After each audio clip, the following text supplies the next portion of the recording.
From the National Newsroom of the Canadian Press, I'm Rob Westgate. An update is expected today on last year's deadly bus crash in rural Manitoba that claimed the lives of 17 people. Manitoba Mounties say the Crown Prosecutor will also discuss a decision about charges relating to the crash.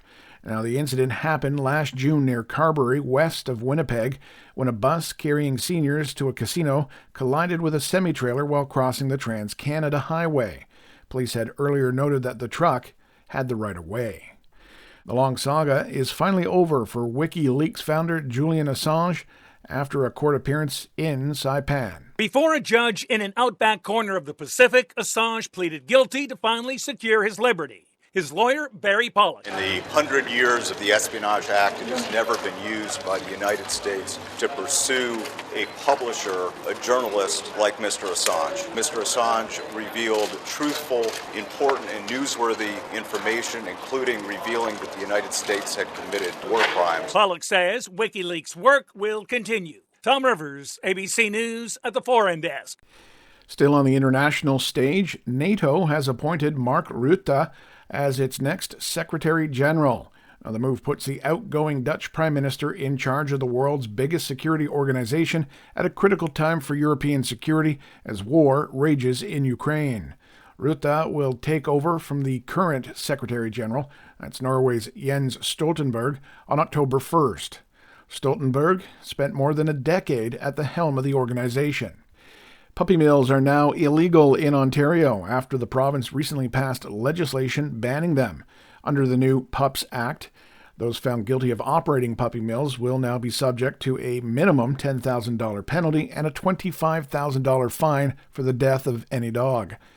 The province also made it illegal to breed a female dog more than 3 times in a 2-year period, and breed a female dog younger than a year old. However, animal advocates have argued that a licensing regime would make it much easier to find puppy mills. And finally, science is looking into what contributes to the long, healthy lives of those who live past 100 years old.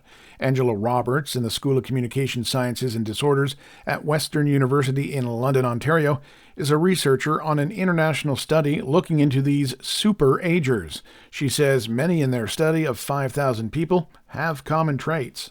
Be willing to take on new things. Don't shy away from challenges. Embrace life. And truly be curious about all the things around you. Statistics Canada says the country's population of those over 100 was under 12,000 last year, but those numbers are forecast to rise. This is the Canadian Press. In sports, the Toronto Blue Jays will be aiming to win a series tonight at Fenway Park when they face the Boston Red Sox in the final game of their 3-game set.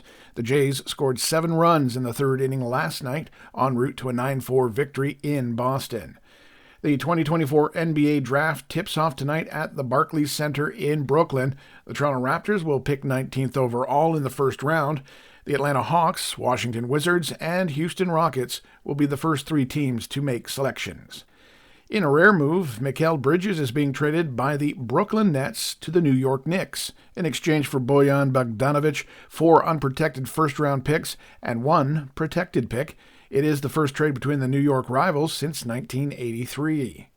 And the BC Lions will kick off Week 4 in the CFL tomorrow night by hosting the Edmonton Elks. The Lions, who attracted more than 53,000 fans to their home opener, are 2-1 on the season.